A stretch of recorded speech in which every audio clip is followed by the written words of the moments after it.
Does this face look happy to you? It's not. It's the face of disappointment. The disappointment that the Padres front office should be feeling right now. At the deadline in 2022, the Padres made a blockbuster move to bring Juan Soto to San Diego, a generational superstar, one of, if not the best hitters in all of baseball, someone who helped lead his team to a championship at just 20 years old, hitting bombs and putting veteran Hall of Fame pitchers in their place during that World Series run. I mean, this guy was something special with the Nationals. And to add Soto to an already good and really exciting Padres team was of course insanely great and fun for the team and fan base. Well, now he's gone, traded away to the Yankees in what I feel is one of the more avoidable situations of all time. The Padres absolutely fumbled the bag here. Really quick, I'm trying to get to 140,000 subscribers before 2024, so if you enjoy the content or are new and haven't hit that button yet, consider doing so. Thank you. Juan Soto had 2.5 years left before becoming a free agent, and things were looking real up for the Padres. Although he wasn't necessarily a great hitter after the trade and started off 2023 really poorly, by season's end of his first full year as a Padre, Juan Soto was back to being looked at as one of, if not the best hitters in the league. He played every game this past season, all 162, walked the most times in baseball, smacked 35 home runs, drove in over 100 runs, got on base at a great rate, had a great OPS, was named an All-Star for the third time, finished top 3 in MVP voting, and won a Silver Slugger. Oh, and Soto is also just 25 years old now. 25. He is the youngest and best player on the Padres by far, yet they felt they had to trade him, and the more I think about it, the more ridiculous this seems for the Padres. Again, Soto was the best player on the team while also being 25. Aaron Judge was 25 in his rookie season. Juan Soto has already played 6 seasons, got 3 All-Star appearances, 4 Silver Sluggers, a batting title, and played an integral part of a championship all before he was 25. If you have a guy like that on your team, you keep him. I just don't truly understand why the Padres didn't put more priority into Soto. And from the outside looking in, it really seems as if this team didn't look ahead at all. Everything they've done lately seems like it's for the short term without any thought or concern for how it can or will affect the long term. Last offseason, the Padres were pretty reckless. They were just throwing money out left and right, and it felt very inauthentic, almost as if they were just trying to land a big name star just for the sake of landing a big name star. They offered both Aaron Judge and Trey Turner more money than the Yankees and Phillies did, respectively, yet they of course both said no, and at that point the Padres should have just stopped right there. AJ Preller in the front office should have been like, you know what?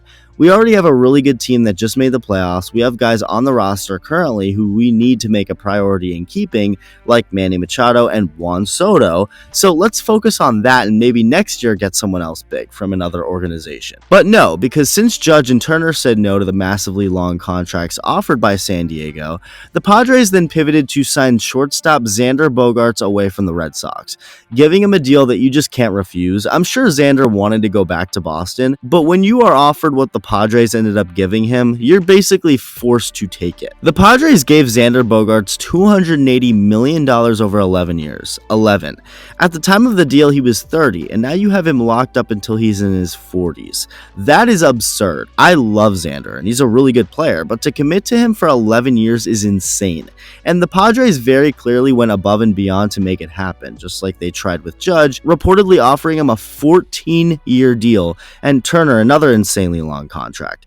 They were just doing anything and everything they could to land someone, even if it meant overpaying and committing to that someone for a ridiculous amount of years, and so Bogaerts ended up being that guy. Well, now the Padres are facing the repercussions of this sort of decision making, financial issues, taking loans out, and having a shitty season despite having such a talented roster, making it known that they wish to cut payroll. And they did, and actively are cutting payroll, trading away Soto and seemingly completely moving on from him. I guess they could still sign him and bring him back next year if he gets to free agency, but that seems unlikely. I just cannot for the life of me understand why the Padres prioritized a 30-year-old really good player in Xander Bogaerts over a 24-year-old player currently on track to be a Hall of Famer. Even Manny Machado, someone who's been a Padre for several years now, they ended up extending him to another massive deal. He was also 30 at the time of signing it.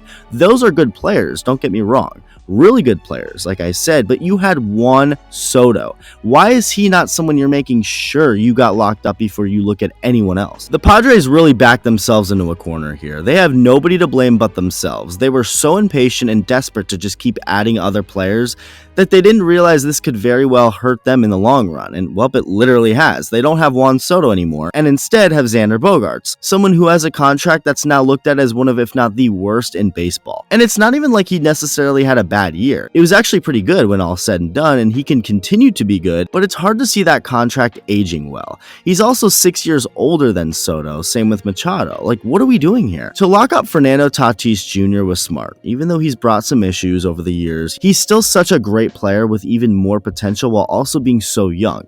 But Bogaerts and Manny are older, so you keep them over Soto? I just don't get the logic here, but again, I honestly don't feel like there was much logic or strategy that went into any of this. I'm not in the Padres front office, so I'm not going to act like I know what's going on. But from the outside looking in, this situation with Soto genuinely looks like the Padres were drunk last offseason and spent reckless money on prostitutes because they felt it was a fun in-the-moment thing to do at the time, but are now having to go through a divorce with their wife because of it. Did they not believe it was going to come to this? Maybe there was some strategy involved that I clearly cannot see. Hell, maybe this is exactly all part of the plan for the Padres, and they're actually 2 steps ahead of everyone. But it most definitely doesn't look like that, and as of right now, the Padres look like they recklessly botched the handling of Juan Soto, something that so easily could have been avoided. There is one thing that this team can do to turn this narrative around, which is to sign Soto if and when he becomes a free agent next offseason. If they do that, after giving him away for a year to the Yankees in exchange for young prospects to help the organization, this will be a massive Padres W.